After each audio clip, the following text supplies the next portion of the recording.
প্রতিদিন আমি রান্নার শুরুতেই এই ছোট ছোট পোষ্য আছে বাইরে, তাদের জন্য রান্নাটা করে নিই। একটু চাল, একটু চিকেন, একটু লবণ হলুদ দিয়ে ফুটিয়ে দিই। এই খাবারটা খেয়ে ওরা এতই আনন্দ পায়, তাই আমার প্রত্যেকদিন রান্না করতে খুব ভালো লাগে। তারপরে আমাদের রান্না শুরু করি।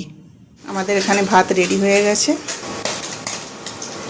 এখানে হচ্ছে ডাঁটা, আলু, বেগুনের সবজি। দেখুন একদম ঝাল ঝাল করে তৈরি করেছি। প্রায় হয়েই গেছে সবজিটা। আর এখানে হচ্ছে কুমড়ো ভাজা।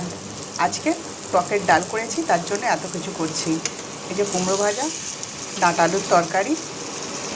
কুমড়ো ভাজাটা এখনও চিনি দেবো, তবে রেডি হবে। যেহেতু টকের ডাল করেছি, আজকে চুনো মাছ। টকের ডাল রেডি হয়ে গেছে। এই দেখুন সব চলে এসেছি খাবার টেবিলে।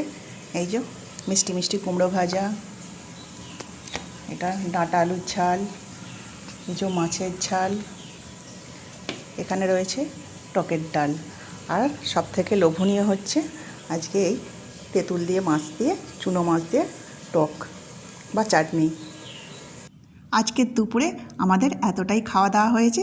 কেমন লাগলো অবশ্যই জানাবেন। আর ভালো লাগলে আমার ভিডিওটা সাবস্ক্রাইব করে আমার পাশে থাকবেন। আর ধন্যবাদ জানাই প্রিয় বন্ধুদের।